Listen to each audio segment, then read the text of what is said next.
The next allotrope of carbon is now, देखो graphite. तो graphite को अगर आप देखेंगे ग्रेस ब्लैक होता है आपका नाम, देखो दिस ग्रेस ब्लैक। आपकी जो पेंसिल की लीड अगर आप जो बनती है वो वही है आपका नाम, देखो दिस। और ये ग्रेस ब्लैक ओपेक भी जिसको कहते हैं, यू नो ओपेक क्या होता है? जिसके आर पार नहीं दिखता है, और जिसके आर पार हल्का हल्का दिखता है, पूरा नहीं दिखता है। और ट्रांस नो ट्रांसल्यूसेंट, हाँ ये चीजें। तो ना अब आपका देखो दिस ना, graphite is lighter than diamond. ये डायमंड से हल्का होता है आपका नाम, देखो दिस। ये आपका इट इज सॉफ्ट होता है आपका नाम, देखो दिस। ये आपका स्लीपरी होता है आपका नाम, देखो this, slippery to touch.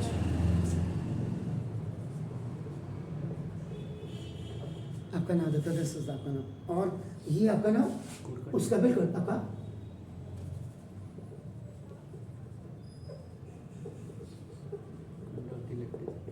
Conduct आपका क्या करता है? इलेक्ट्रिसिटी। और इसको भी when graphite burns on strong heating to form carbon dioxide आपका नाम देखो दे।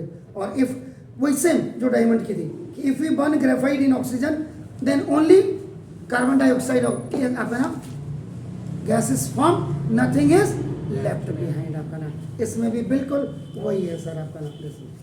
अब इसके अगर आप स्ट्रक्चर की बात करेंगे तो ये ऐसे बनता है आपका,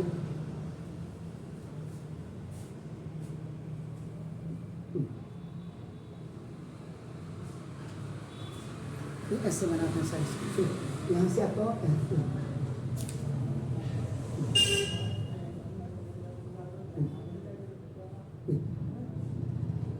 ये हो गया सर आपका नाम। फिर ऐसे अगर आप आएंगे फिर आपका ये आपका बना सर आपका नाम। फिर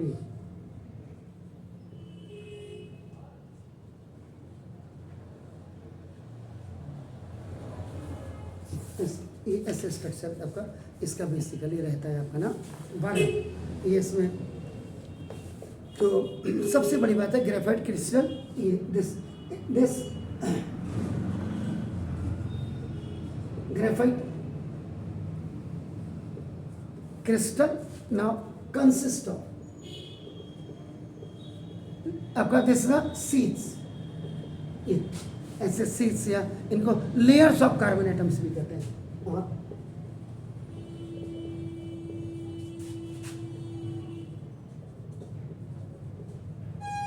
ये सर आपका नाम देखो तो कार्बन लेयर्स, इसमें वीक इंट्रामोलिकुलर फोर्स होता है इसके अंदर।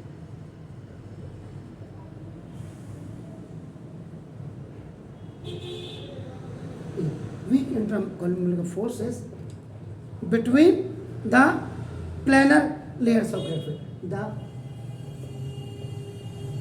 planar layers of graphite होगी इसमें। और अगर आप ऐसे जाएंगे, ऐसे इन लेयर्स को अगर आप देखेंगे तो ये 335 pm इनकी ये होती है आपका नाम। और ऐसे अगर इसका ये देखेंगे तो ये आपका 141.5 ऐसे ऐसे लेंगे। और एक दूसरे के ऊपर जो लेयर होगी वो इतने के आपके होते हैं। आपका सक्सेसिव लेयर्स होंगी वो लगभग 335 या 340 pm इनके बीच की वो होगी, डिस्टेंस होगी, याद रखिएगा। सुना तो the various seeds are had together, आपने लिख ही दिया बाय दिस वीक इंट्रामोलिकुलर ये फोर्सेस आपका हो गया, देखो आपका ऑफ अट्रैक्शंस,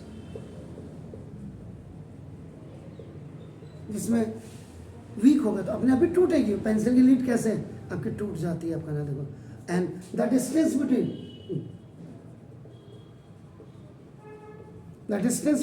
टू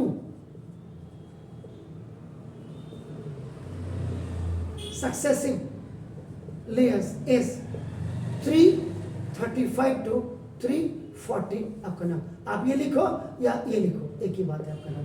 ये लिख दीजिएगा आपका नाम, PM में है आपका नाम। और इट इज़ स्मूथ स्लीपरी आपका हो गया एंड गुड कंडक्टर ऑफ आपका इलेक्ट्रिसिटी हो गया आपका नाम देखा। तो अरेंजमेंट ऑफ कार्बन आपने इसमें कर दिया, तो नाम ये। तो जो दो कॉमन एलोट्रोप्स ऑफ कार्बन है वो आपके क्या, डायमंड एंड ग्रेफाइट, और have extremely different physical properties हैं आपकी, याद रखिएगा। डायमंड को देखेंगे तो एक्सट्रीमली हार्ड है, और ग्रेफाइट को देखेंगे तो सॉफ्ट है। डायमंड क्या है, non conductor of electricity, whereas graphite is good conductor of electricity. The chemical properties of diamond and graphite are however the same आपका ना same. Both diamond as well as graphite only form only carbon dioxide on burning in oxygen आपका ना. So the difference in the physical properties of diamond and graphite arises because of different arrangement of carbon atoms. उसमें आपका देखो, उसमें क्या था, ऐसे थे, तीन थे अपन, फिर अपन ऐसे आया ऐसा, फिर ये ऐसे गया अपन, तो ये डायमंड का हो और ये उसका आपका नाम, ये आपका उसका हो गया, डायमंड का हो गया, ये आपका ग्रेफाइट का हो गया आपका नाम है।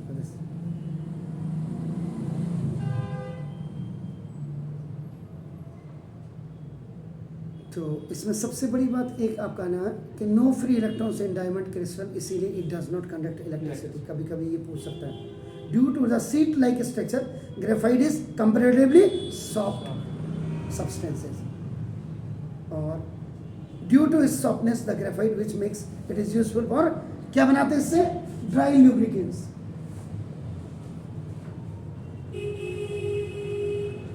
ये जो शटर में आप लगाते हैं स्मूथ करने के लिए, या आपकी जो साइकिल की फ्लाई व्हील में लगती है, या पेडल्स में आपकी लगती है, ये वहाँ पे आप जो लगाते हैं, इसको आपका नाम देखो दस्ते,